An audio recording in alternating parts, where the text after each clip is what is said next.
통신 제한 조치 기간 연장 사건. 헌법재판소 2010년 12월 28일 선고. 2009 헌가 30 결정. 사건명 통신비밀보호법 제6조 제7항 단서 위헌 제청. 가. 사건의 배경.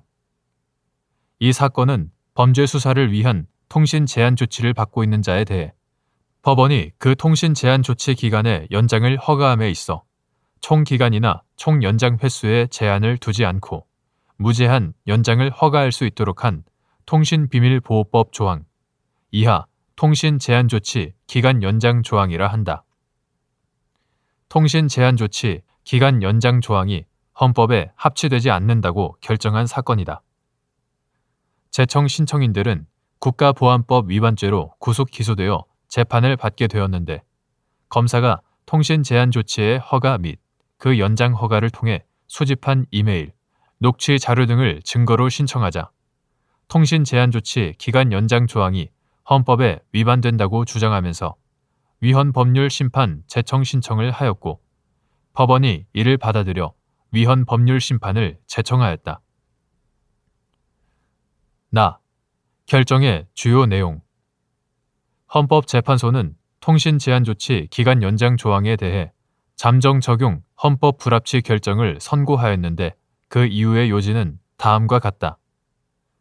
통신 제한 조치 기간은 헌법상 무죄 추정 원칙과 통신의 비밀 보호에 비추어 최소한에 그쳐야 한다.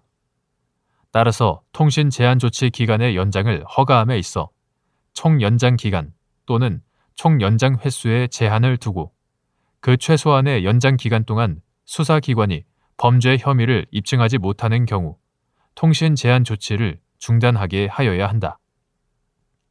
이렇게 하더라도 여전히 통신 제한 조치를 해야 할 필요가 있으면 법원에 새로운 통신 제한 조치의 허가를 청구할 수 있으므로 수사 목적을 달성하는 데 충분하다.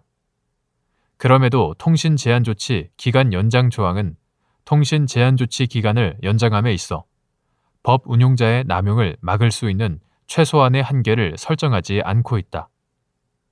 나아가 통신 제한 조치가 내려진 피의자나 피내사자는 자신이 감청을 당하고 있다는 사실을 모르고 있어 방어권을 행사하기 어려운 상태에 있으므로 통신 제한 조치 기간 연장에 제한이 없을 경우 수사와 관계없는 개인의 내밀한 사생활의 비밀이 침해당할 우려도 크다.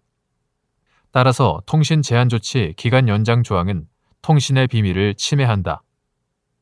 다만 통신 제한 조치 기간 연장 조항에 대해 단순 위헌 결정을 선고할 경우 수사 목적상 필요한 정당한 연장 허가도 가능하지 않게 되는 법적 공백 상태가 발생하므로 헌법 불합치 결정을 선고하되 입법자의 개선 입법이 있을 때까지 잠정적으로 적용한다. 이강국, 송도한 재판관은 단순 위헌 의견. 이에 대하여 이공현, 김희옥, 이동흡 재판관은 주요 범죄 내지 국가 안위를 위협하는 음모나 조직화된 집단 범죄의 음모가 있는 경우에는 장기간에 걸친 지속적인 수사가 필요하고 증거 수집을 위하여 통신 제한 조치가 허용될 필요가 있는데 총 연장 기간이나 총 연장 횟수에 제한을 둔다면 이러한 수사 목적을 달성하기가 어려우므로 통신 제한 조치 기간 연장 조항은 통신의 비밀을 침해하지 않는다는 반대 의견을 개진하였다. 결정의 의의 및 사후 경과. 이 결정은 헌법재판소가 통신 제한 조치 기간을 연장함에 있어 법 운용자의 남용을 막을 수 있는 최소한의 한계를 설정하여야 한다는 점을 명확히 한 결정으로서 의의가 있다고 평가된다. 박찬걸, 강동욱. 통신 제한 조치의 현황 및 그 개선 방안. 이 결정 이후 국회에서 통신비밀보호법 개정 논의가 진행되었으나 헌법재판소가 개정 시한으로 정한 2011년 12월 31일까지 개선 입법을 하지 못하여 통신 제한 조치 기간 연장 조항은 효력을 상실하였다. 제20대 국회의 통신 제한 조치의 기간은 30일을 초과하지 못하고 각각 30일 이내의 범위에서 2회에 한하여 통신 제한 조치 기간의 연장을 청구할 수 있도록 하는 내용의 통신비밀보호법 일부 개정 법률안이 발의되었다.